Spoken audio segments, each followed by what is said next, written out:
NDTV की खबर पर मुहर लगी है। 24 नवंबर को संभल में हुई हिंसा के बाद हमने पिछले महीने ये खबर बताई थी कि योगी सरकार साल 1978 में हुए दंगे की जांच के आदेश दे सकती है।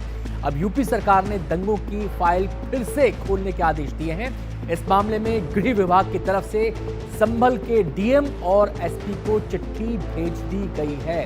1978 की वो हिंसा जिसमें ये आरोप लगते हैं कि 184 हिंदुओं की हत्या कर दी गई थी और उस मामले को लेकर अब फाइल फिर से खोली जा रही है। आपको बता दें, संभल पिछले कई दिनों से सुर्खियों में बना हुआ है। सीधे हम रुख करेंगे, हमारे संवाददाता पंकज हमारे साथ जुड़ गए हैं और जानकारी देने के लिए। पंकज, आपसे 2-3 बातें यहां पर जानना चाहेंगे। पहली बात तो ये कि ये जांच कब से शुरू होगी, दूसरी बात ये कि जांच के जरिए जो कहा जा रहा है कि पीड़ितों को इंसाफ नहीं मिल पाया था, इंसाफ दिलाना कितनी बड़ी चुनौती है, और तीसरी बात ये कि इस जांच का सियासी ट्रांसलेशन क्या है।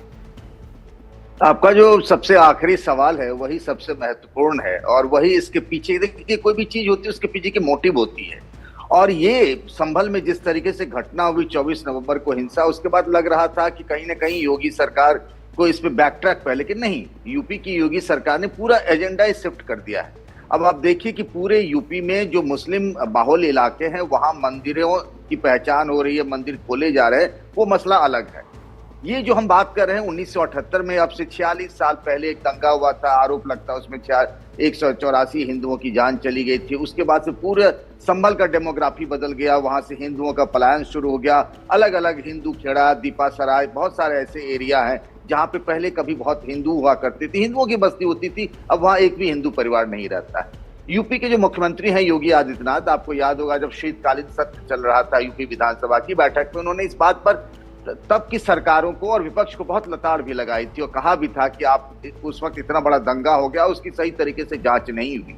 और इसी बात को लेकर के 7 तारीख को, हम अभी जब बात कर रहे हैं आज 9 तारीख है, 7 तारीख को ही चिट्ठी पहुंच गई, आदेश हो गया है। तो एक एसपी रैंक का अधिकारी और एक पीसीएस रैंक का अधिकारी, ये दोनों अधिकारी मिलकर जांच की शुरुआत करेंगे और उन सभी परिवारों से बात करने की कोशिश करेंगे जिनकी जान गई थी कि क्या आप उस केस की फिर से जांच चाहते हैं। वो अगर चाहेंगे तो फिर से फाइल खुलेगी। लेकिन अब इस सवाल ये है कि 46 साल पहले वो सबूत और वो गवाह, ये सब ले पाना बहुत मुश्किल काम होगा, लेकिन सरकार ने ये तय कर लिया है तो अब इसमें बात आगे बढ़ेगी। बहुत बहुत शुक्रिया पंकज आपका इस पूरी जानकारी के लिए।